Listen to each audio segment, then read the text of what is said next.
Hi hello నమస్తే అండి. Welcome back to Vinoda's world. ఈరోజు మన ఛానల్లో వచ్చేసి సమ్మర్ హెల్త్ డ్రింక్ చేయబోతున్నాను. సో హెల్త్ డ్రింక్ వచ్చేసి నిమ్మకాయ రసంతో పొడి ఏ విధంగా ప్రిపేర్ చేసుకోవాలో పర్ఫెక్ట్గా ఈ వీడియోలో అయితే చూపిస్తానండి. ఈ పొడి చేసి పెట్టుకున్నామనుకోండి, మనకు దాదాపు 6 నెలల దాకా కూడా ఈ పొడి అసలుకే ఖరాబ్ కాదండి. స్టోర్ చేసి పెట్టుకుంటే అట్టే ఉండిపోతుంది. సో ఈ సమ్మర్లో మనకు ఎక్కువగా నిమ్మకాయలు దొరుకుతూ ఉంటాయి కదండి.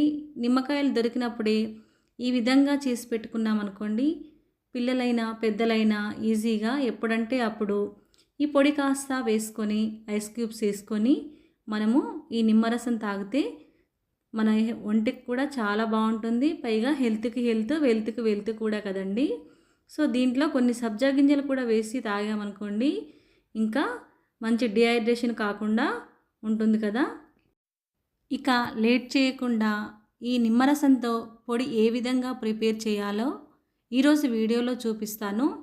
సో దానికోసం అయితే ముందుగా నేను నిమ్మకాయలను అయితే తీసుకొచ్చానండి. వాటిని నేను వీడియోలో చూపిస్తున్న విధంగా మధ్యలోకి అయితే కట్ చేసుకొని పక్కన పెట్టేసుకోవాలండి. ఇప్పుడైతే ఈ నిమ్మకాయలన్నింటినీ రసం అంతా తీసేసుకోవాలి.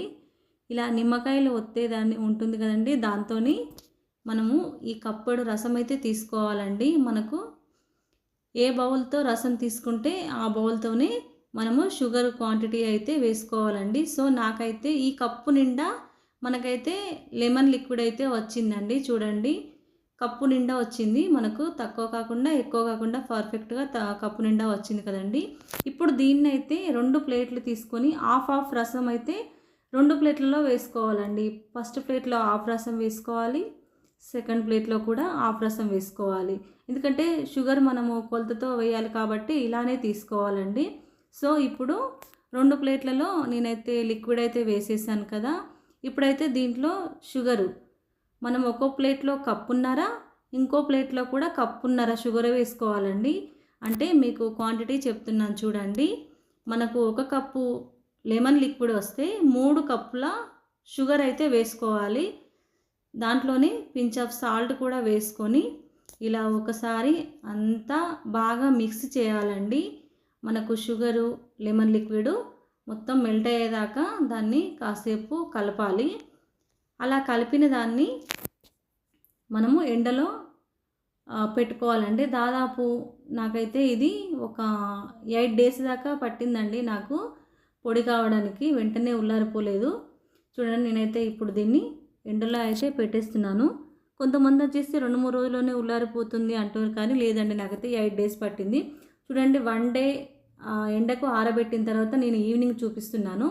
ఇలా ఏ రోజు ఆ రోజు ఎండకు పెట్టి మళ్ళీ ఇంట్లోకి తీసుకొచ్చిన తర్వాత ఇలా ఫోర్క్తో కానీ లేదు అంటే స్పూన్తో కానీ ఒకసారి మళ్ళీ అంతా కలిపేసి వాటికంతా మళ్ళీ స్ప్రెడ్ చేసి పక్కన పెట్టేసుకోవాలండి. సో నాకైతే ఇలా ఇది ఒక 5 డేస్ వరకు ఇలా అయిందండి. 5 డేస్ తర్వాత ఇప్పుడు నాకు ఆల్మోస్ట్ ఇక నాకు పొడి చేసుకోవడానికి రెడీ అయినట్టేనండి. ఇప్పుడు దీన్ని అయితే మిక్సీ పట్టుకోవాలన్నమాట. సో చూడండి, ఒక్కసారి కచ్చాపచ్చగా అనేసరికి కొంచెం షుగర్ లాగా అయిపోయింది. మళ్ళీ ఒకసారి మిక్సీ పట్టానండి. ఇలా పొడిగా ఈ మాదిరిగా మనకైతే ఈ లెమన్ లిక్విడ్ అయితే రెడీ అయిపోయింది. చూడండి ఎంత పర్ఫెక్ట్గా వచ్చిందండి. ఇప్పుడు ఈ పొడిని అయితే ఒక ఎయిటెడ్ బాక్స్లో స్టోర్ చేసుకున్నామనుకోండి, మనకు ఎటు పోకుండా ఖరాబ్ కాకుండా ఉంటుంది. సో ఇప్పుడైతే నేను సబ్జా గింజలు తీసుకుని వాటినైతే కాసేపు అయితే నానబెట్టుకున్నానండి. నానబెట్టుకున్న సబ్జా గింజలని పక్కన పెట్టేసి ఇప్పుడైతే మనము ఈ పొడితో మనము లెమన్ జ్యూస్ ఎలా చేసుకోవాలో చూపిస్తాను. సో ఫస్ట్ అయితే సబ్జా వాటర్ ఉన్నాయి కదండి, అవైతే దాంట్లో వేసేసి మీకు ఎంత క్వాంటిటీ కావాలంటే అంత క్వాంటిటీ ఈ లెమన్ పొడి అయితే వేసుకోండి. నేనైతే 2 స్పూన్స్ దాకా అయితే వేసాను. 2 స్పూన్స్ వేయడం వల్ల పర్ఫెక్ట్ అంటే పర్ఫెక్ట్గా వచ్చిందండి. నాకైతే ఈ లెమన్ షర్బత్ అనుకోండి, అదే పర్ఫెక్ట్గా వచ్చింది. దాంట్లో ఐస్ క్యూబ్స్ వేసి కొన్ని వాటర్ వేసేసి తాగేసానండి. చాలా అంటే చాలా టేస్టీగా ఉంది. లేట్ చేయకుండా మీరు కూడా ప్రిపేర్ చేయండి. పైగా ఇప్పుడు పిల్లలకి ఎగ్జామ్స్ టైం కదండి. ఇలా పొడిలాగా కానీ లేదు అంటే మన ఛానల్లో లెమన్ స్క్రాచ్ వీడియో కూడా చేశానండి, అది కూడా కింద అయితే నేను ఇస్తాను. మీరైతే ఒకసారి వెళ్ళి చూసేయండి. ఇలా పొడిలా కానీ లేదు అంటే లెమన్ స్కాచ్లా కానీ చేసి పిల్లలకి ఇచ్చారనుకోండి, వాళ్ళు ఎగ్జామ్స్ రాసి వచ్చాక కాసిన్ని తాగితే వాళ్ళకు చాలా రిలీఫ్గా ఉంటుందండి. పిల్లలకనే కాదు మనకు కూడా అంతే. ఎండకు బయటకి వెళ్ళి వచ్చామనుకోండి, ఏదైనా జ్యూస్ తాగాలని అనిపిస్తుంది కదా. సో ఇదే ప్రాసెస్లో నేను ఆరెంజ్ కూడా ప్రిపేర్ చేశానండి. ఆరెంజ్ పొడి కూడా రస్నా టైప్లో అనుకోండి. అది కూడా మీకు ఎవరికైనా కావాలి అంటే చెప్పండి, నేను అది కూడా మళ్ళీ వీడియో చేసి అయితే మీకు చూపిస్తానండి. సో సేమ్ ఇదే ప్రాసెస్లో ఉంటుంది, కాకపోతే నేను దాంట్లో బెల్లం వేసి చేశానన్నమాట. షుగర్ కొంతమందికి ఇష్టం ఉండదనుకోండి, బెల్లం వేసి కూడా చేసుకోవచ్చు. చూసారు కదండి మన వీడియో ఎలా ఉందో నాకైతే కామెంట్ అయితే చేయండి. ఇంకా వీడియో చూస్తూ కూర్చోకుండా మీరు కూడా వెళ్ళి ఈ లెమన్ పొడి అయితే ప్రిపేర్ చేయండి, ఓకేనా?